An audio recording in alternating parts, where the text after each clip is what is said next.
Hello and good morning, everyone. I am Faraz Naqvi, the head of Iran program at the Institute of Regional Studies, Islamabad. On the behalf of our President, Ambassador Johar Salim, and my colleagues, I welcome all of you to this online event, which is titled as the Prospects of Pakistan, Prospects of Turkey-Iran Collaboration in Syria. As we all know that 1 year has passed since the toppling of Bashar al-Assad in Syria. It happened last year in the very same month. And since then, we have seen that there is a power struggle going on both regionally as well as domestically. It was expected initially that the legacy that Iran had carried throughout those years would be replicated by Turkey, but it has been interrupted by the consistent Israeli bombardment as well as some of the clashes that have been going on within Syria near the Druze villages as well as the coastal regions. So it is a source of concern that Syria might play the role of a destabilizer in the region because it has become the epicenter of non-state militant groups which are causing troubles for not only the Syrian peace and stability but also for the neighboring states. So to discuss all that, we are joined by three eminent speakers from three different countries. The first one is Mr. Ferahim Eliyev, all the way from Azerbaijan. The second one is His Excellency Ambassador Edmunds Brown, all the way from US. And we are also joined by Ms. Fatemeh Asadi from Iran. And I would like each speaker to give their respective perspective in this regard, that how Turkey views Iran as a collaborator in fostering its perspective in Syria, how Iran views Turkey role in stabilizing Syria, and how from the global perspective US views if there is a prospect of collaboration between Turkey and Iran in Syria. To begin formally, I would like to invite Dr. Rizwan Nasir, Senior Research Fellow at Institute of Regional Studies, for his opening remarks. Over to you, Dr. Rizwan.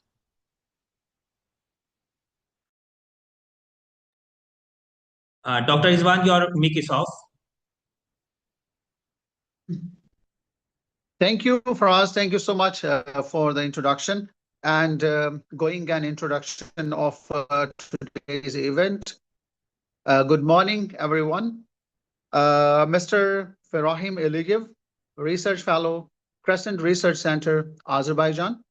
Mr. Edmund Fitton-Brown, Senior Fellow, Foundation for Defense of Democracies, United States. Ms. Fatemeh Asadi, Foreign Policy Researcher, International Relations School, Iran. All of the speakers, I welcome you on behalf of President IRS Ambassador Johar Salim to today's event. And it has been 1 year after the fall of the Assad government. The relationship between Turkey and Iran in Syria has shifted from a managed rivalry within the Astana process to precarious cooperative competition. While Turkey has emerged as a primary external power broker in Damascus, Iran is navigating a strategic retrenchment, focusing on protecting its remaining assets and preventing total exclusion from the new Syrian order. Some of the points I would like to share with you before you open and start discussing your respective perspective. Number one, I think regional security and counterterrorism, that is important to mention here.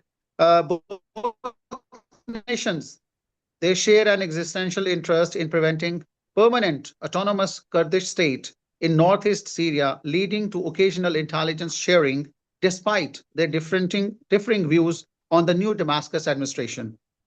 With the vacuum left by the old regime's security apparatus, Ankara and Tehran are incentivized to cooperate to ensure that ISIS remnants do not exploit the transition to destabilize their respective borders.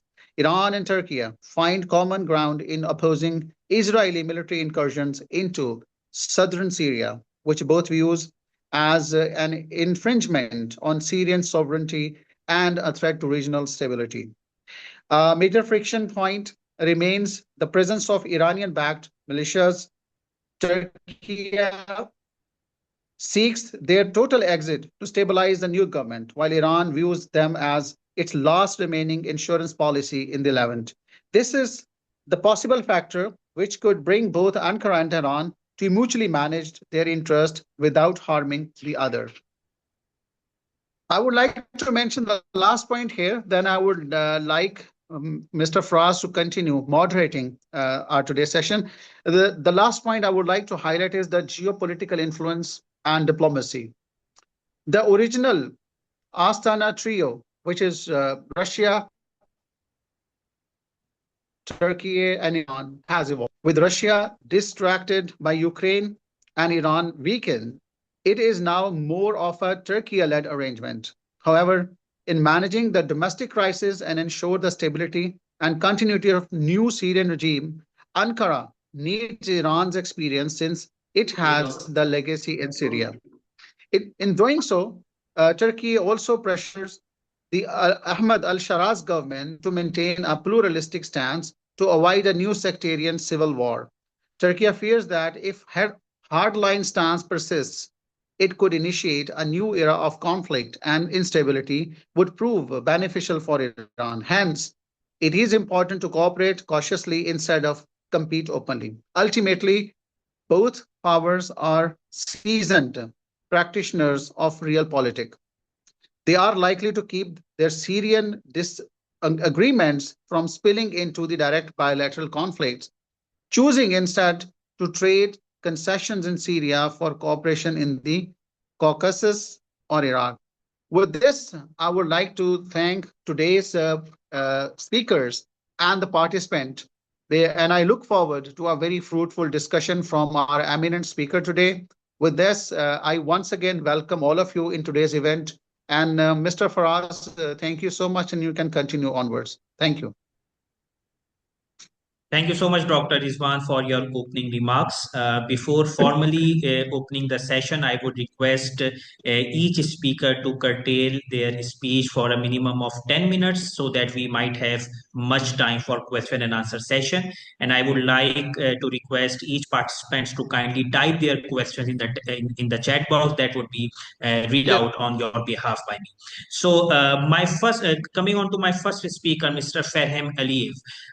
Mr. Ferahim, my question to you regarding the prospective collaboration between Turkey and Iran, because we have seen that initially it was thought that Turkey might replace in its entire spectrum the role which Iran had been playing for so many years, but it has facing challenges in this regard, and it is also pressurizing the Ahmed al-Shara government to modernize itself so that to include other segments of the society. So how do you see that these challenges would basically foster Turkey policy in favoring the Iranian collaboration as well, so as to manage bilaterally the Syrian quagmire?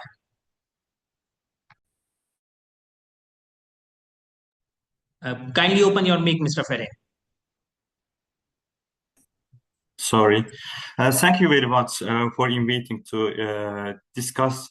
I think that, first of all, fall of the Assad regime in Syria was not only collapse of the one government, it also changed the balance of power in the Middle East that had lasted for many years.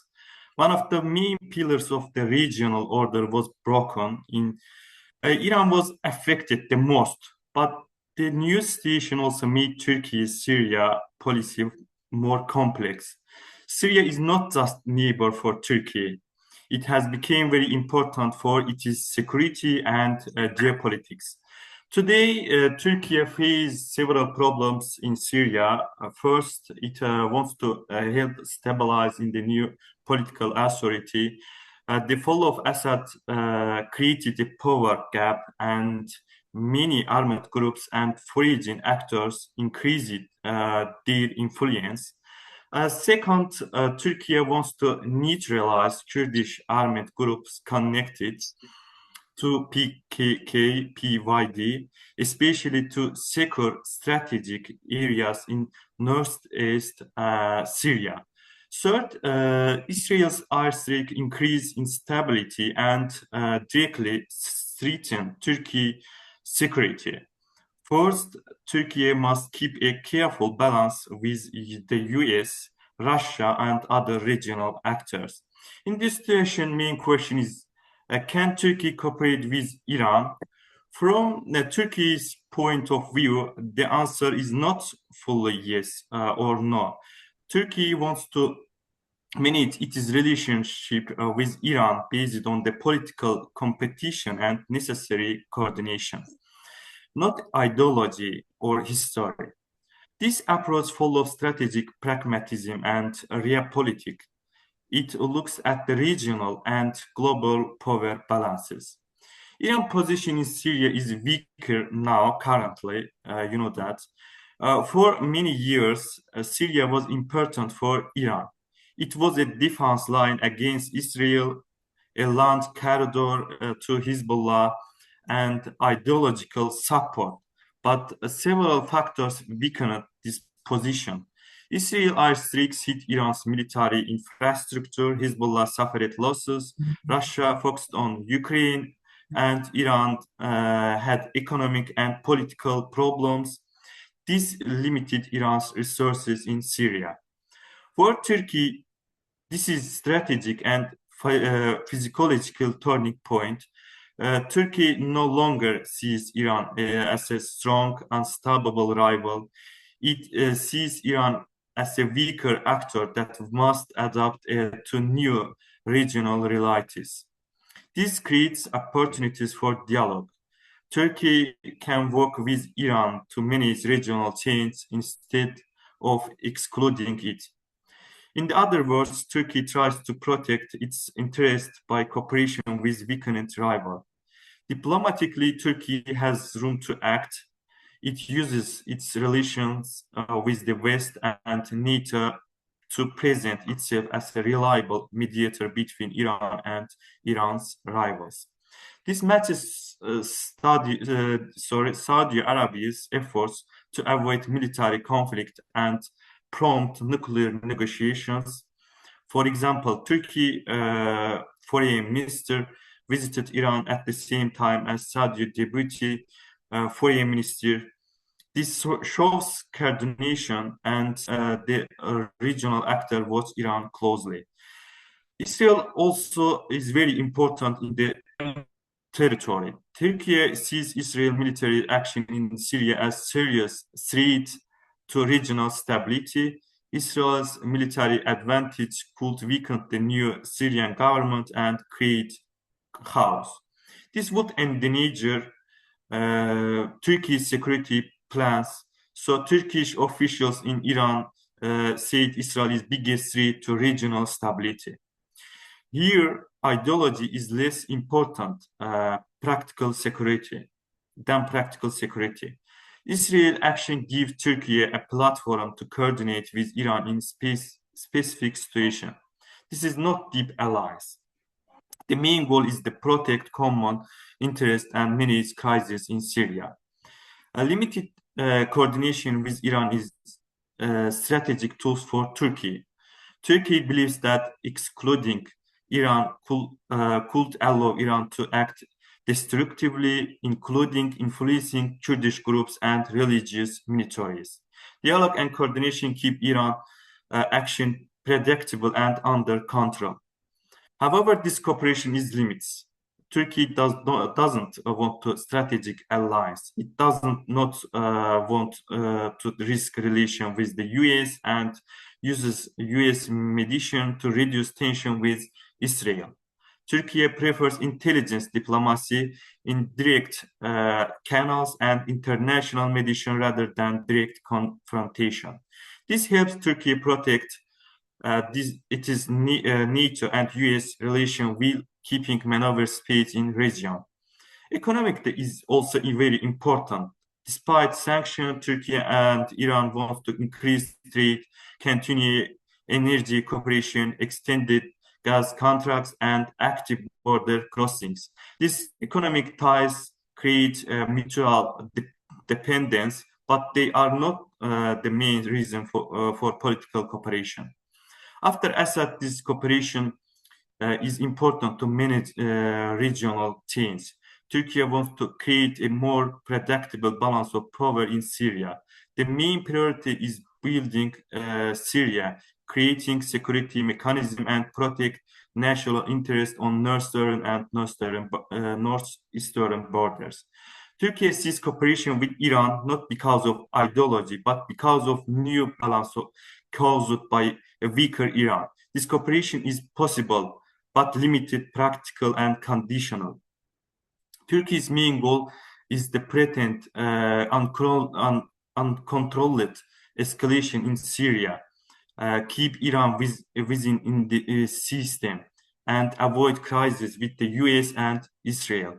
Therefore, Iran-Turkey cooperation in Syria will be situational and tactical, not a deep, long-term alliance. It uses strategic, economic, and diplomatic tools and strengthens Turkey's practical leadership in the region. At the same time, this approach needs coordination with other regional actors. Turkey wants balanced influence in past Assad Syria by working with Saudi Arabia, Qatar, and Gulf countries. This diplomatic maneuvering also reduces risk for Turkey's relations with the US and NATO. In short, Turkey's cooperation with Iran in Syria is necessary, but limited and practical. It helps the maintain regional security, limit Iran's destructive moves, and protect Turkey's strategic interests, but it is not based on ideology or long-term alliance. The main goal is the practical and predictable and manageable Syria that supports national and regional interests. Thank you very much for listening. Do you have any question for me? Thank you so much, Mr. Ferahim. Yes, we would have a question for you, but at the end of the session. Just to sum up your speech, you have mentioned that the cooperation between Turkey and Iran in Syria is quite possible, and it is necessary as well, as per your stance.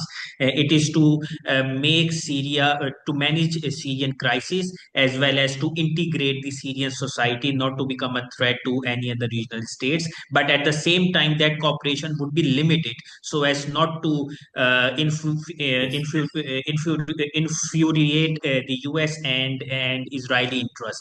And you have you have mentioned that Turkey's conditions to cooperate with Iran on Syria would be to have some sort of policy shift vis-a-vis Iran, so that Iran might be able to adjust itself in the new balance of power that is being led by Turkey in Syria. So in this regard, Turkey could become a bigger player, while Iran would just follow the lead. So this is the crux of your speech.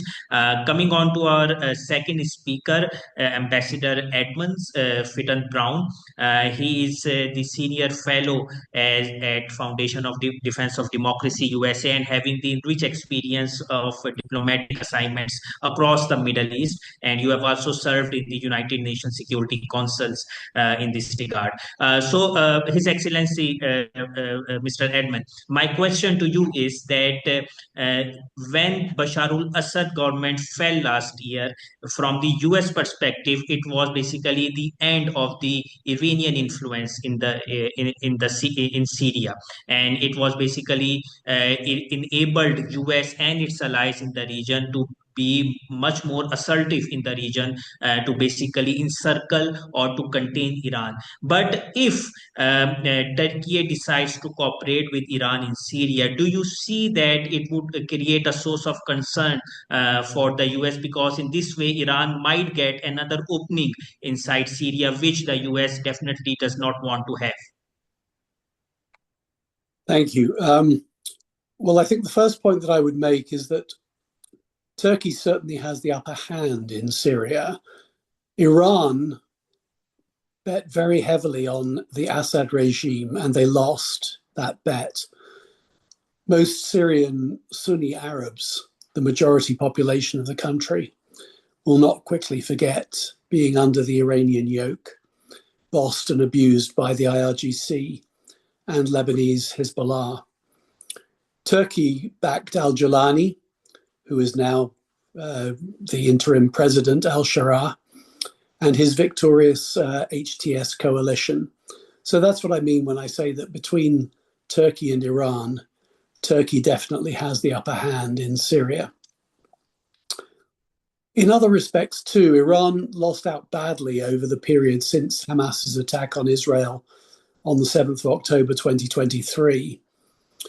Iran's proxy militias in Lebanon and Palestine, Hezbollah and Hamas respectively, have been severely damaged by Israel. Pro-Iranian forces in Iraq have also been obliged to adopt a more defensive posture now that they no longer have a sympathetic Assad across the border in Syria.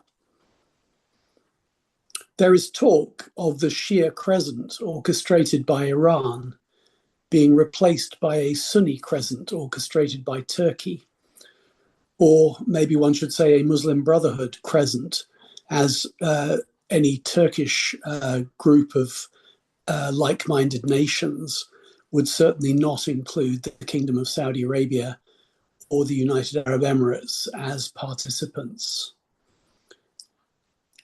But this talk may be premature. Syria has shifted, but Lebanon has not yet, and nor have Iran's Iraqi or Yemeni allies lost their influence. So in other words, Iran is down but not out. And even Syria is really still in play between a range of rival suitors. Iran may have lost its preeminence, but it retains some influence amongst the Alawite and Shia communities in Syria. And Israel sees itself as the protector of the Druze community. Russia, if it is capable of patching up its differences with the Taliban, it's certainly capable of reinventing itself as a friend of the new Syrian authorities. The Saudis and Emiratis are also engaged in Syria, and they offer a rival pole of influence to the Turkish-Qatari axis. And of course, the US, which is still the real prize for any country that's seeking a global sponsor. The US has also been courting interim President al-Shara. The communal tensions in Syria will be difficult to resolve, and they play into the competition for foreign influence. Al-Shara has said some of the right things about being a president for all Syrians, a message of inclusion at home and peaceful intent abroad. He says he seeks no quarrel with any of Syria's neighbours. But he's off to a bad start with most of his minorities. There have been massacres of Alawites and Druze, and negotiations over integrating local forces into national forces have failed to win the trust of the Kurds. Iran, Israel, and Turkey are all playing out their national concerns inside Syria and exploiting Syria's ethnic and sectarian fault lines as a means to do so. So what about a Turkish-Iranian rapprochement over Syria? The one reason this might happen is their common hostility to Israel and general dislike of the West. But these are not reasons enough for Turkey to underbid what it considers to be a winning hand.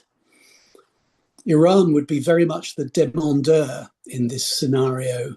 It would have to accommodate Turkish concerns and objectives.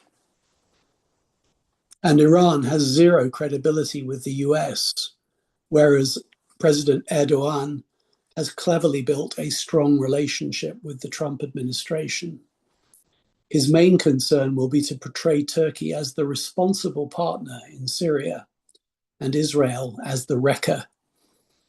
He's more likely to succeed in that if he avoids angering anti-Iran hawks in the US, like Marco Rubio.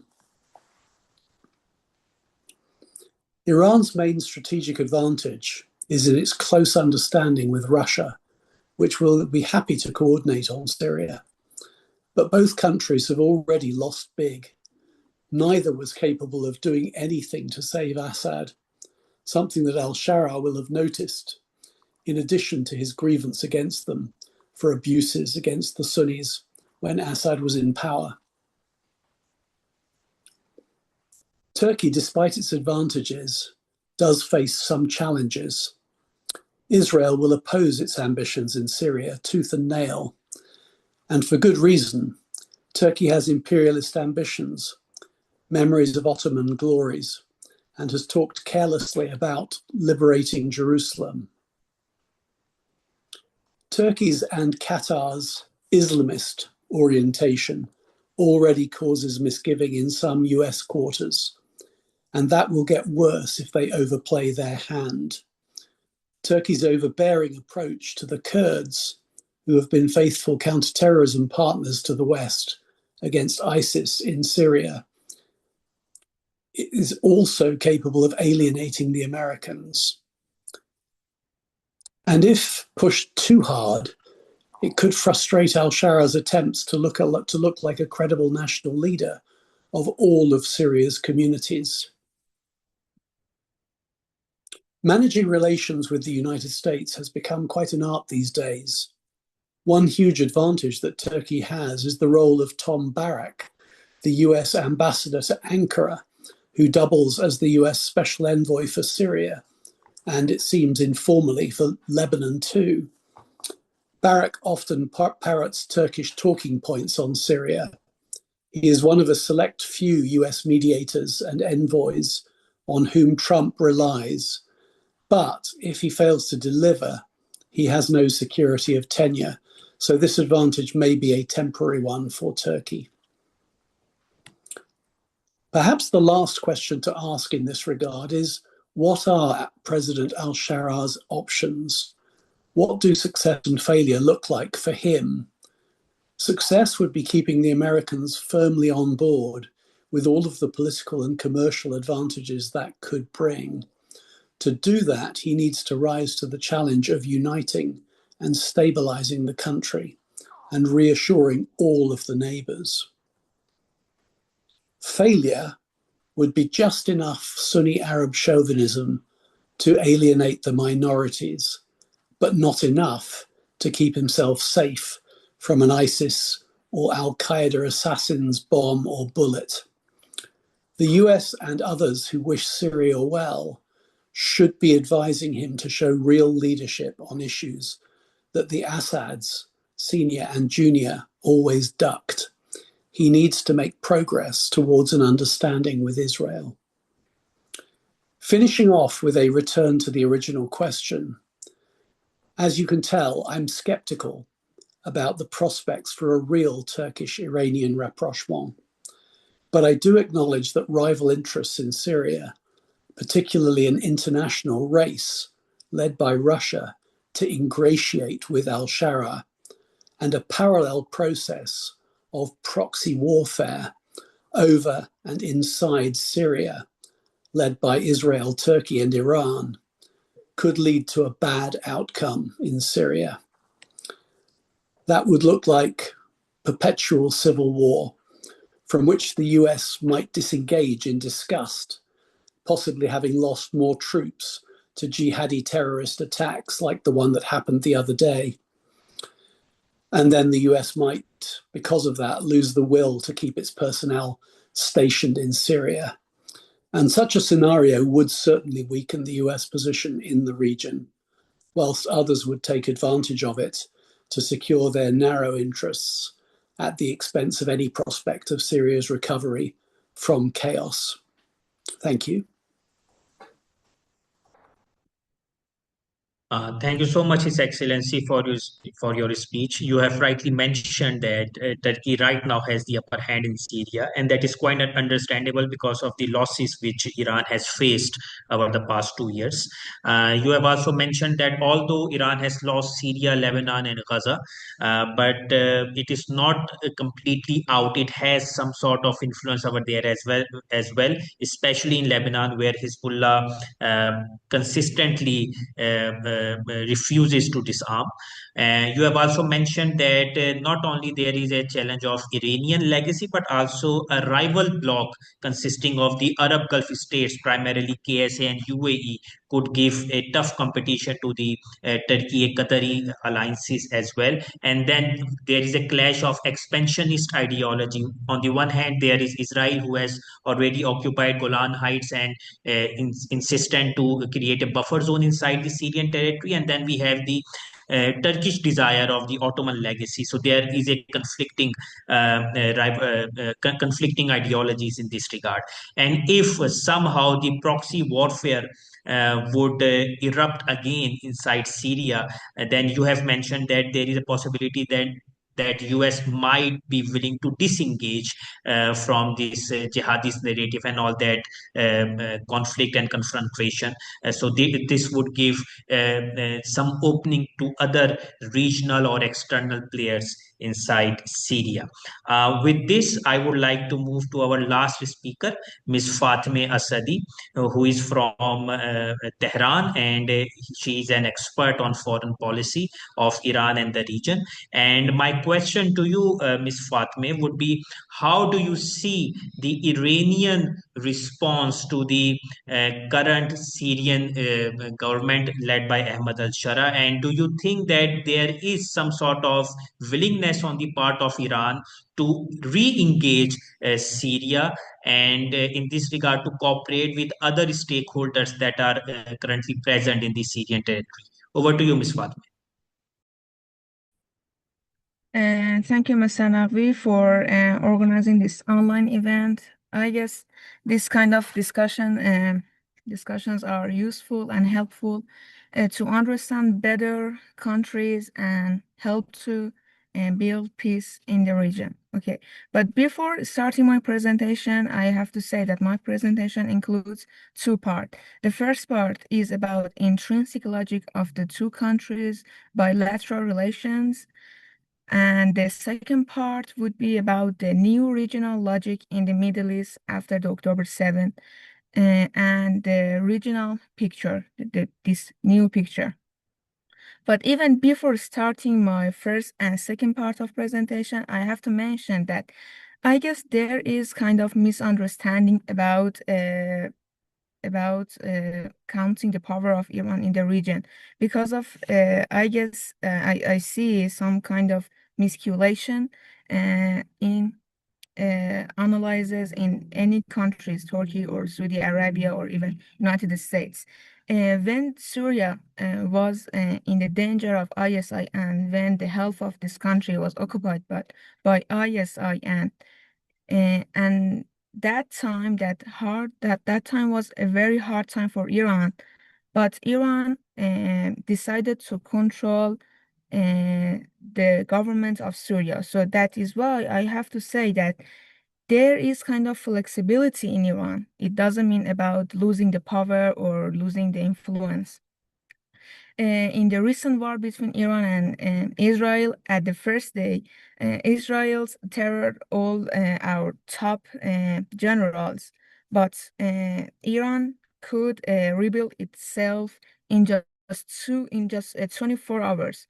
And Trump tweeted that it's about 25 years that we are getting ready to attack on Iran, and the regime change is our first goal. But as you can see, Iran controlled the war and pushed back Israel, and their regime changing was not successful. So that is why I just want to mention that we have to stop about the miscalculation, because our political analysis won't be exact. Okay, for starting my presentation, my first presentation is about that both Iran and Turkey, these are both powerful countries, powerful actors in the region. They cannot remove each other from any fields in the region, especially about the security, political situation, and geopolitics. Okay. And whether Iran controls the Syrian governments or Turkey tries to influence Syria, none of them can exclude the other from Syrian affairs. I guess that Iran, Turkey, Saudi Arabia, and Israel are the most powerful actors in the region. So that is why none of them can exclude each other. Because Syrian society, this is the reason. So Syrian society and territory are very diverse and fragile. There are lots of rebellions close to the different borders of the Syria that they can be supported by any of these actors, Israel, Iran, or Turkey. So that is why we cannot say that one country influenced in the best way the Syrian government, Bashar Assad regime or Shah, it doesn't matter. And because the regional history in the Middle East shows that unilateral, single-minded moves usually backfire. So that is why all actors should recognize each other to establish the peace in the region. And the second part of my presentation is about an important factor in the Middle East and which affects all political events, all cooperations, all relationships, and all important security and military events in the region, named Israel. You cannot ignore this factor in cooperation between Iran and Turkey. I'm sure that everybody in this session has seen a new map presented by Netanyahu. It is showing a new map of the Middle East and lots of countries are divided in little countries: Saudi Arabia, Egypt, Jordan, Syria, and Iraq, Lebanon, and Palestine. So that is why by Israel, by targeting all these countries, especially Qatar and Iran, Israel signals that it aims to weaken or fragment the region's large, powerful states, including Iran and Turkey. For that reason, Israel has occupied a big part of Syrian borders and Syrian territory. So that is why Israel has attacked it many times to Syria to keep its influence in the borders and running back the Turkey, especially by supporting Kurds in the north of Syria to weaken the Turkey.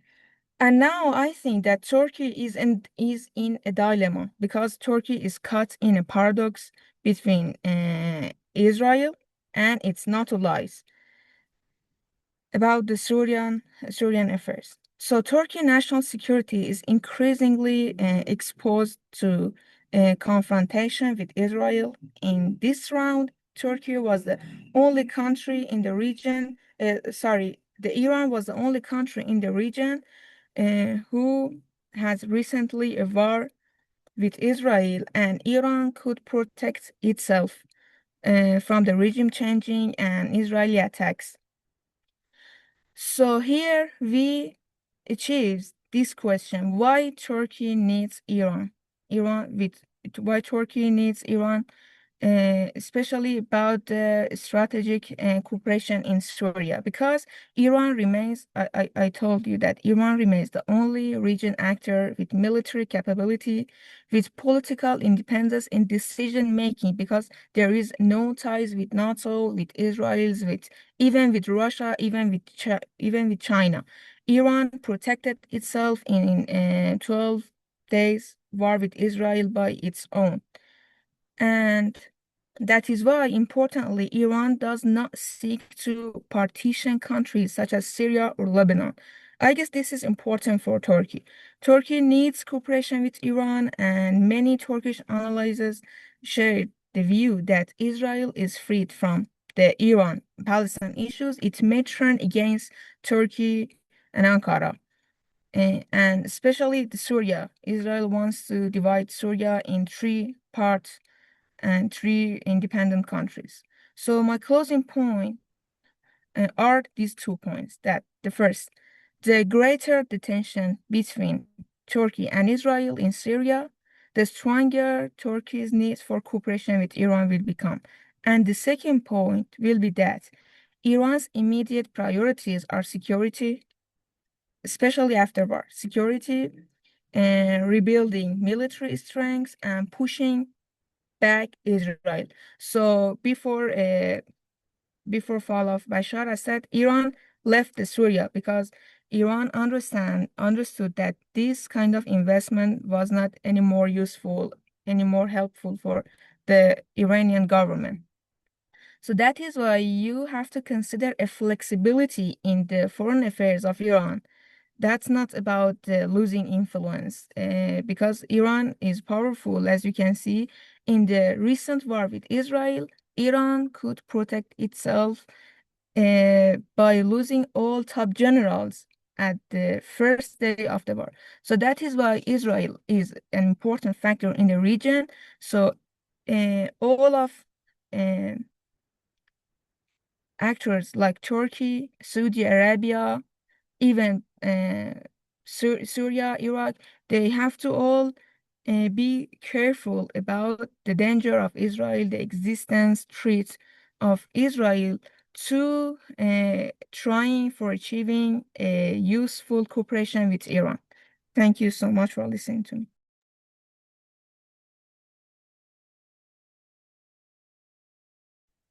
Thank you so much, Ms. Fatemeh. You have mentioned that there is a flexibility in the Iranian foreign policy calculus, and it doesn't mean that Iran has lost the influence. Instead, Iran has changed its priorities elsewhere.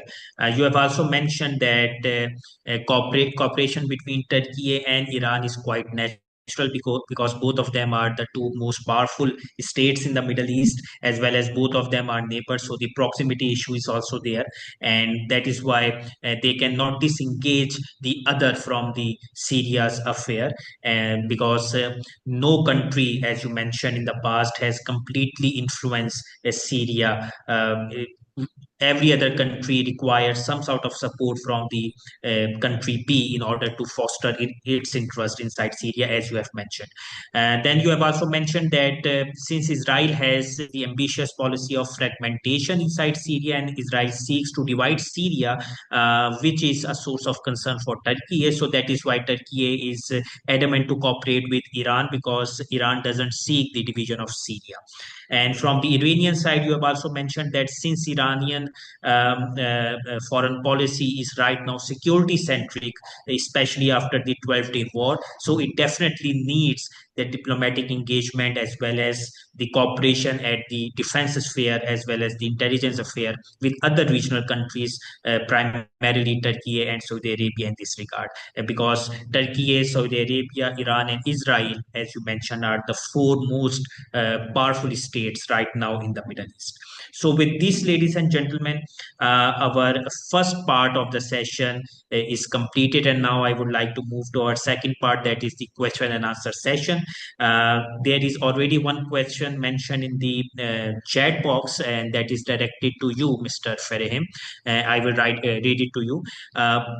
Mr. Muhammad Eliyev asked that what would Syria look like if Iran and Turkey cooperation were genuine, and would a Syrian stability acceptable to Iran necessarily enhance or undermine Turkey's security? What is your take in this?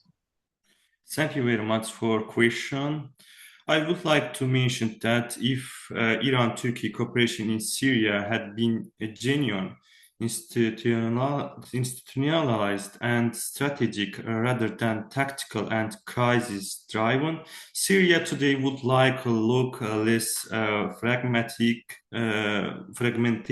less militarized, and more predictable, so not necessarily democratic and fully sovereign. A genuine partnership would have implied a shared definition of stability. This would have reduced proxy competition, limited the use of non-state armed actors, and created clear red lines on territorial control, military presence, and external interventions in such a scenario. Syria might Syria might resemble a managed post-conflict state, a weak but functions territorially intact and gradually reintegrated into regional diplomacy, rather than a battlefield of overlapping foreign agendas. However, the second part of the question is more complex. Syrian stability acceptable to Iran doesn't automatically enhance Turkey's security, and in same confrontations, it could undermine it.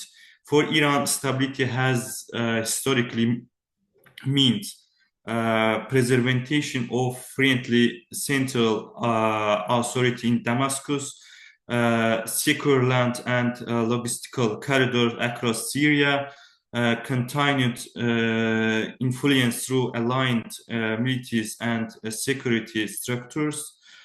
For Turkey, by contrast, stability is inseparable from the containment of PKK affiliated structures, the prevention of hostile non-state actors near its borders, the reduction in refuge pressures and cross borders insecurity. If Iranian defines stability, consolidates military network, strengthens non-state armed actors, or tolerates Kurdish armed autonomy under Damascus umbrella, Turkey's security concerns would deepen rather than ease. In that sense, stability without convergence of threat perceptions becomes a source of insecurity. Therefore, the core issue is not whether Syria became stable, but whose stability and at what cost. A true Iran-Turkey cooperation would have required mutual restraint, compromise on proxies, and a shared long-term vision for Syrian political and security architecture. The absence of such convergence explains why cooperation remained situational and why Syria continues to reflect not peace, but a frozen contest between incompatible strategic priorities.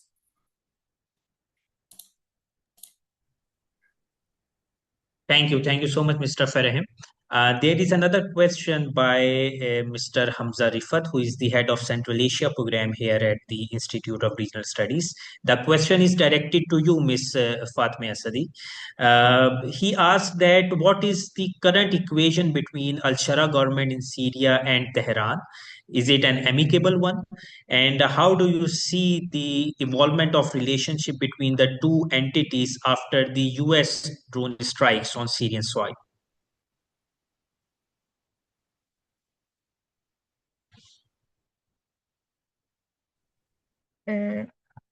Before mention my comments, I have to say that there are lots of security information that analysts don't know that.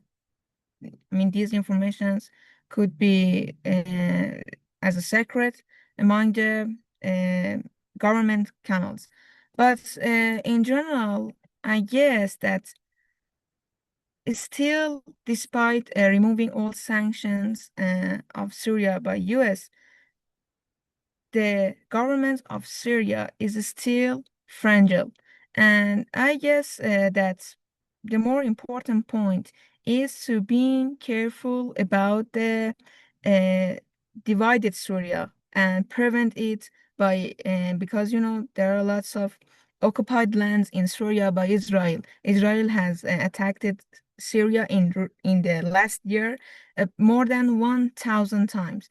So that is why these reports of US about removing sanctions are kind of losing concentration on the cooperation between Turkey, Syria, Saudi Arabia, Qatar, uh, about these Syrian affairs.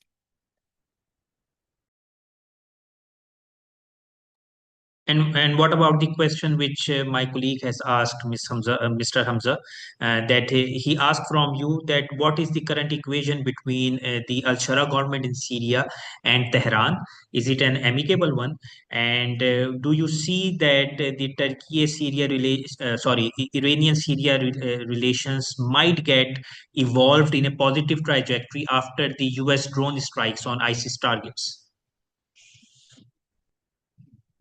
Okay, in history, especially I'm not talking about the first decade of the Islamic Revolution of Iran, but in two recent decades, Iran showed that Iran is not following its ideology, because after upcoming the Taliban in Afghanistan, Iran showed that for the security and stability of the region, Iran is ready to make a cooperation with Taliban. Because Taliban and Iran, they were enemy to each other for a long time. But for the stability, Iran tried to reach a kind of cooperation with Taliban, and it's same with Shara in the Syria, because I'm sure that I still believe that Shara is fragile. This question depends on many factors that are in the hand of Syria. Syria has to decide to choose between stability or actually disintegration. But Iran wants to stability and cooperation with Syria. Because all countries are realistic, I don't believe that even one country in the world follow the ideology. Thank you, Ms. Asadi. There is a question for you, His Excellency Brown, and it is quite an interesting one. Mr. Ramezani has asked that the recent changes in the Middle East seems to change the dynamics of power in a way that although diminished Iran's power, but favored Turkey and Saudi Arabia. To stabilize these dynamics of power, do you think that there might be some kind of rapprochement between US and Iran to contain the overpowering of Turkey and Saudi Arabia? I don't think so. No, I don't. That's not my understanding of the way the Americans see the Middle East. They definitely see Iran as the main threat to both to its neighbors and also as a sort of a potential long-term strategic threat, even to the United States. The concern with the missile program, the concern with the nuclear program, and the concern with the use of proxy militias as sort of terrorist groups that can be used in pursuit of an Iranian agenda. These are things which are very seriously shared amongst all leading Americans. President Trump sees it that way. The National Security Advisor and Secretary of State Rubio also sees it that way. And actually the Democratic Party, although they're not currently in power, but they wouldn't really disagree very strongly on the threat from Iran. So I think the idea that you would be more worried about a Turkish-Saudi axis is very unlikely. Plus, you have this very serious ideological division that exists between Turkey and Qatar on one side, and the Saudi Arabia and the United Arab Emirates on the other. So the Saudis and the Emiratis are very much opposed to the Muslim Brotherhood. They're opposed to political Islam, and they don't like the challenge that could represent to their governing model in both Saudi Arabia and the UAE. Whereas Turkey and Qatar are both big supporters of the International Muslim Brotherhood. And so it's very hard to see a really strong relationship evolving between Turkey and Saudi Arabia that would concern the Americans enough for them to want to do anything about it anyway. And a follow-up question, His Excellency Brown, that if a war erupts between Israel and Iran in the Middle East, since we have been witnessing and hearing about the possible incoming of second barrage of conflict coming up in 2026, if that war erupts and if Israel continues to disrupt the Turkish interest inside Syria, then how do you see the Turkish policy shifting in favor of Iran, or would Turkey would continue to adopt the strategic autonomy to balance its relation between the West and Iran? I would see Turkey continuing on its present path. It does believe very strongly in its strategic autonomy, and it also believes that it has independent weight, that it doesn't need to, it doesn't depend on any one alliance or need to be in a group in order to assert itself. Turkey can be very ambitious for its own power. I mentioned the sort of, the memories of the Ottoman Empire. You see Turkey happy to take a forward-leaning role with Russia, for example, getting involved in things like sort of how to manage issues relating to blockades between Russia and Ukraine. Turkey is a rival to Russia for influence in the Caucasus. So I don't see Turkey looking for allies. Turkey feels that people look for it as an ally, generally speaking. And of course, it's possible that Iran will court Turkey as an ally. That, I think, is the main, as I said in my opening remarks, if Iran were to accommodate most of Turkey's concerns, I could see Turkey taking a more positive view towards Iran. But other than that, no, I don't think that is likely. Quite rightly, Mr. Brown. There is a question by Mr. Hanan, who covers the West Asian Gulf region here at IRS, and he asked to you, His Excellency, that Turkey has said that it is skeptical that Kurdish-led SDF would want to advance integration with the Syrian state. But on the other hand, we have seen that Ahmad al-Shara is willing to negotiate and even sign the agreement with SDF forces as well. So do you think that this might create a rift between a sponsor state, that is Turkey, and a client state, that is Syria, when it comes to the Kurdish question?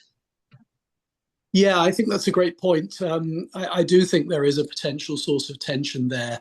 The problem, I think, is essentially that Turkey defines what it wants of its neighbors according to its own national interest, and sometimes without very much consideration for how that plays in the neighboring country.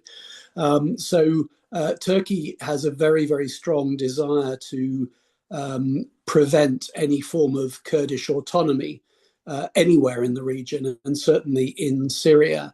And Turkey has been very assertive about that. It's even talked about, well, of course, Turkey has, in fact, in the past intervened militarily against the Kurds inside Syria. So what they're potentially doing is putting interim President al-Shara in a very difficult position, because he knows that success in Syria really does depend upon him proving that he's capable of being a president for all Syrians and of actually running an inclusive government which meets the concerns of all of Syria's communities, including the Kurdish community. If Turkey forces him to drive too hard a bargain with the SDF, and that then breaks down and leads to more conflict in that part of Syria, even if Turkey enters that conflict on the side of the Syrian government, I think they will have created a major difficulty for Shara. It will make it very hard for him to succeed as the president of Syria.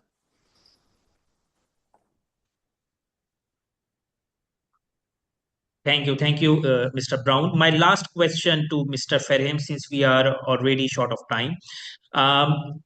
After the debacle of Syria, we have seen the expansion of Turkish influence inside Syria, and we have also seen the similar sort of extension of Turkish influence in the South Caucasus as well as in Central Asia.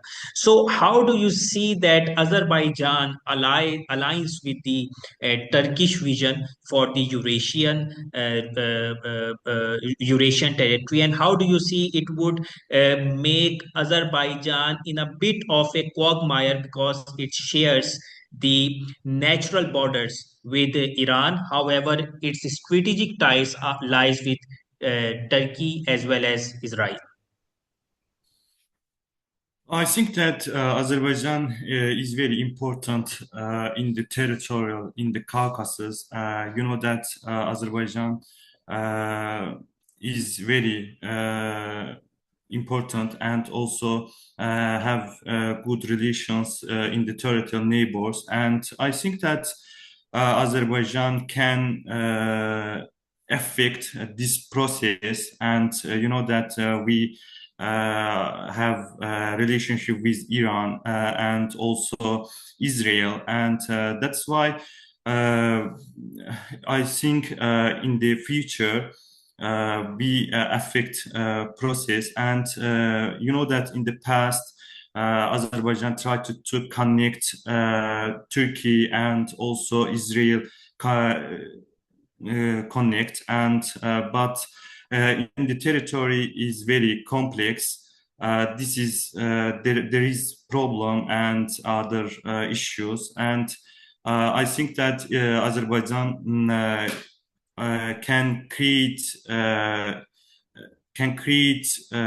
influence other countries, especially Iran and Syria and other country Israel.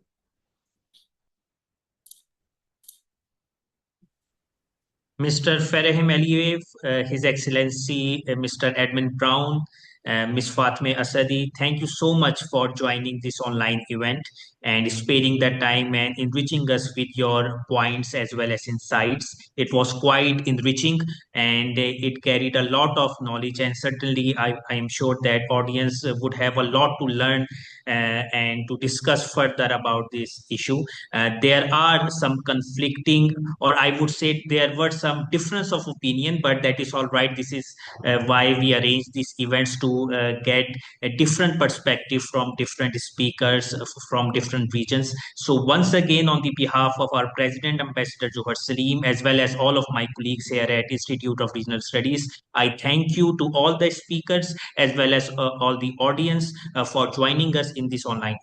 Thank you so much. Thank you very much. Thank you. Thank you, Mr. Nagavi, Thank and you very much. thank you, Mr. Ferahim and Mr. Edmund. It was nice to speak about this topic with you. Likewise. Thank you. Thank you so much. Thank you. Thank you once again. Take care. Bye-bye.